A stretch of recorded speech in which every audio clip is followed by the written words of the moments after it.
Hola hermanos, el día de hoy, 3 de septiembre del 2020, es jueves de la 22ª semana del tiempo durante el año. Hoy tenemos memoria obligatoria, la de San Gregorio Magno. Ay Dios mío, por algo Magno, fíjense ustedes. Nacido en el año 540 en Roma, era de la familia Anicia, es decir, es un patricio, es una persona de alcurnia. Fue preparado para ser abogado, de hecho llega a ser prefecto de la ciudad de Roma, o sea, como quien digamos alcalde de la ciudad de Roma, pero en este caso era un cargo muy, muy importante. Pero él tenía vocación de monje y se va de benedictino, pasa algunos años, hace mucho bien como prefecto, pero resulta ser que él no quería eso, él quería ser monje. Pero todo el mundo conocía sus cualidades, sus dotes, y entonces el Papa lo manda a llamar, lo ordena diácono y lo manda 6 años. Estuvo en Constantinopla como apocrisiario, lo que sería hoy en día un nuncio, digamos, para que me entiendan. Allá estuvo y bueno, se hizo muy amigo del emperador Mauricio y de su familia y entabló buenas relaciones con ellos. Realmente combatió alguna herejía en aquel lugar también, y eso va a ser muy importante a la hora de la verdad, es porque en ese momento el imperio de Constantinopla, el Imperio Romano de Oriente, era el protector de la ciudad de Roma. Un poquito delicado. La capital, digamos, de ese protectorado estaba en Rávena, y el problema es que a la hora de las verdades no va a ocurrir eso. Regresa a Roma, como les digo, después de 6 años, pero él de monje, ¿verdad? Pero no lo dejaron ir. Parece ser que la misma ciudad, los mismos ciudadanos dijeron, no lo dejen ir.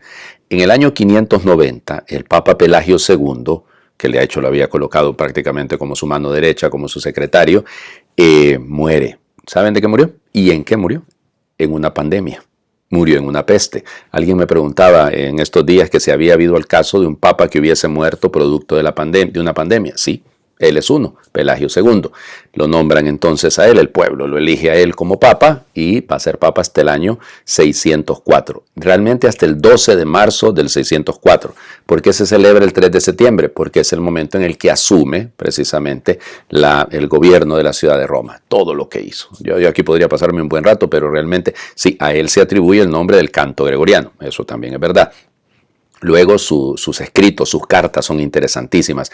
Tiene la regla pastoral, que es su documento principal. Fíjense, es uno de los 4 doctores de Occidente, ¿no? Junto con San Jerónimo, con San Agustín, San Ambrosio y él, son los 4 doctores de la iglesia antigua. Son una persona extraordinaria, por eso les digo lo de Magno.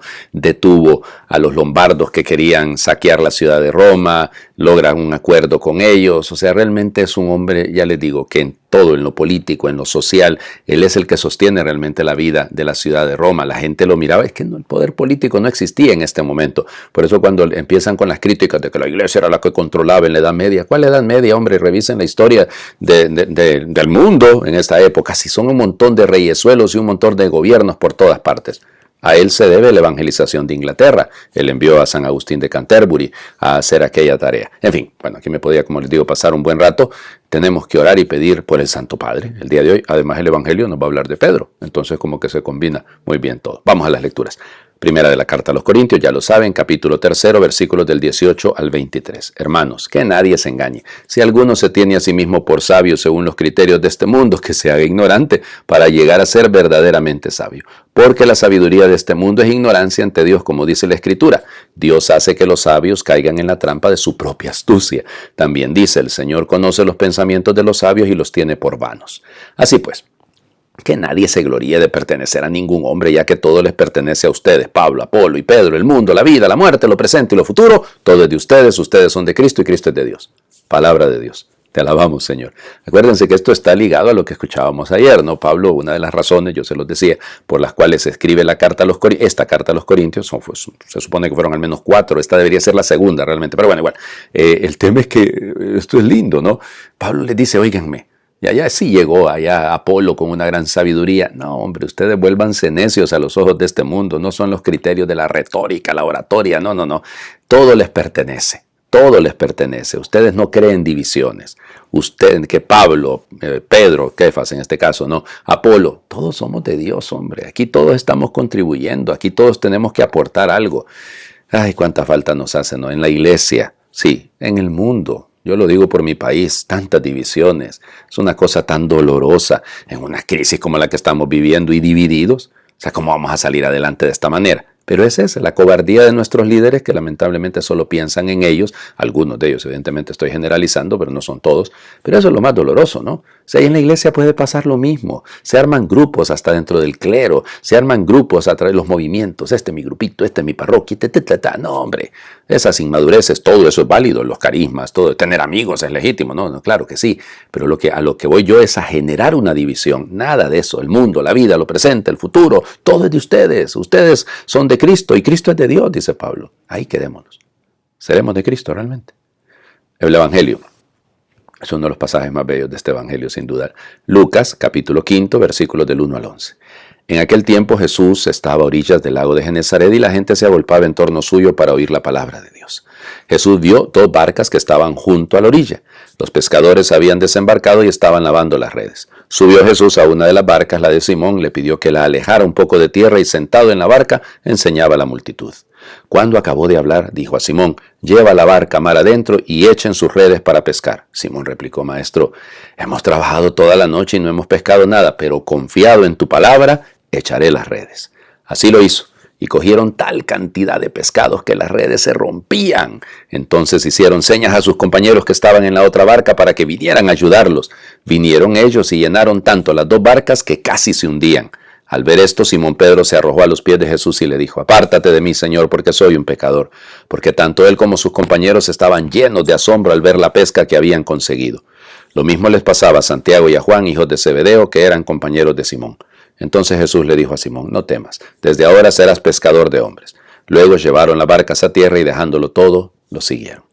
Palabra del Señor. Gloria a ti, Señor Jesús. Conocemos el pasaje.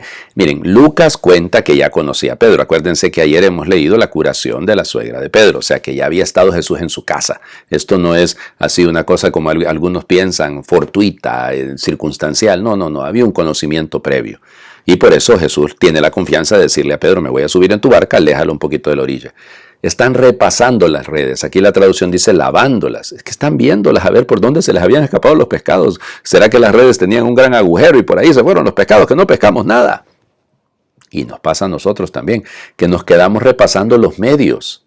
Fíjense, muchas veces nos pasa y pasamos viendo: pero ¿por qué no viene la gente a la iglesia? ¿Por qué nuestro grupo va bajando? Entonces seguimos viendo. No, sí que la mirada la tenemos que poner en el Señor Jesús. Nuestra confianza tiene que estar en Él. Confiando en tu palabra, lanzaré las redes. Eso es lo que tenemos que hacer. Pedirle al Señor el día de hoy que aumente nuestra confianza en su palabra. Porque si confiamos en Él, podemos echar la red. Lanzar la red. Ducin altum. Vayan a lo profundo. Es lo que dice literalmente el griego. Vayan a lo profundo. Y nosotros a veces nos da mejor quedarnos en la orillita, ¿verdad? Y en la orillita no se pesca nada, ni un resfriado. Y entonces por eso el tema. Hay que confiar en la palabra del Señor. Confiando en su palabra lo descubrimos a Él, lo encontramos a Él y nos damos cuenta de nuestros vacíos. Pedro se postra y le dice: apártate de mí, yo soy un pecador. Claro, confrontado con la palabra del Señor, siempre va a ocurrir esto. Vamos a descubrirnos pequeños. Vamos a descubrirnos, perdón la expresión, no, poca cosa. Pero por eso el Señor inmediatamente nos transforma en algo más. No temas, no tengas miedo. Siempre el Señor invitándonos a superar todas las cobardías que pueden haber, todos nuestros temores. No tengas miedo. De aquí en adelante serás pescador de hombres. Cuando yo reconozco mi pecado, cuando yo reconozco la magnificencia, la grandeza de Dios, entonces, viendo mi pequeñez, Él siempre va a hacer lo mismo. Él siempre me va a llamar, Él siempre me va a impulsar. Ojalá y seamos tan generosos como los hijos de Zebedeo, como Andrés y Pedro, que lo dejan todo. Les invito a orar. Esta oración esta vez es pequeña, corta, pero vale la pena.